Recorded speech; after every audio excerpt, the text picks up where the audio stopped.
From using Sova's ultimate to boost yourself, to being able to double slide without kills, here are 21 Valorant tips that you might not know. Did you know that it's actually possible to get Yoru's teleport ability into higher areas if you use his clone to boost him upwards? When you turn off Viper's orb, there's a slight cooldown before you can use it again, even if you have enough fuel. To avoid this, you could pick up your orb and put it back down so you can immediately use it again. When running around with Jet's ultimate, you don't need to switch to your knife for faster movement speed. It already gives you the same speed as having your knife out, so you can run around quickly while still being able to shoot knives. As most people may already know, it's important to shoot Reyna's Leer to avoid getting blinded for too long. To maximize this, you need to throw it either high up or super low so that their crosshair placement is disrupted, and they have a harder time snapping back to your head. If you jump out of an elevated area, you could place down Killjoy's turret so you can land on it without making the dropping noise. Sure, they'll hear the turret, but it's unlikely that they'll think you dropped on top of it. The map Ascent feels like it's made of paper because it's wall bangable in the weirdest spots. With the help of a Sovo recon, you can actually wall bang the common angle in B main from tiles. If you look at the ground while you're inside a Viper ultimate, your field of vision will be slightly bigger. You can see the enemies just before they see you, and if they're decayed, then you can even kill them more easily.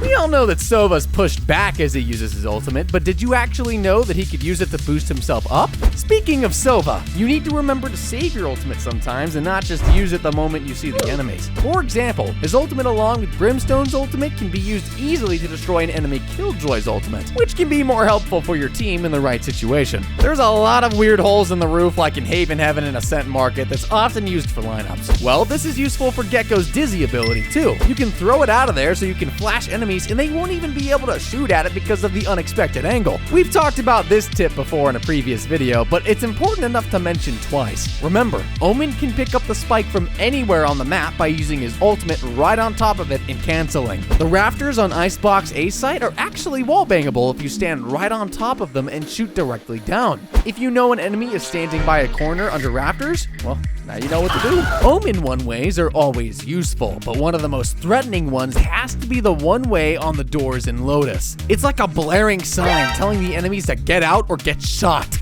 Some Grim Walls can be hard to do, but this one is relatively simple and can give you a lot of info, even if you don't actually kill anyone. Simply put, just stand on top of the box with the ultimate orb in Ascent B main and wall yourself up so you can see down into the site, and even in the market. The map Bind may not currently be in rotation, but this skill jump will remain iconic. On A site, if you can ask your teammate to boost you up onto the truck, you can actually land on the little structure by lamps without using any abilities. It's a powerful operator angle, especially if you can play Jet and save your updrafts for later on the round. We've also talked about this one before, and it can be useful when you run into lineup Larrys. You can use a Sage Wall or even your own agent to body block incoming mollies. Did you know that just by enabling a setting in your mouse configurations, your aim can improve greatly? Angle snapping is a feature that makes your mouse movement more accurate when you move in a straight line. It can fix shakiness in your aim because of human error and can improve your crosshair placement in pre-aim. The way you enable it is either by using a gaming mouse that already has a built-in function for angle snapping that can be turned on or off, or by using external programs. And as shown by this YouTuber called Kotayu, it can make a significant difference.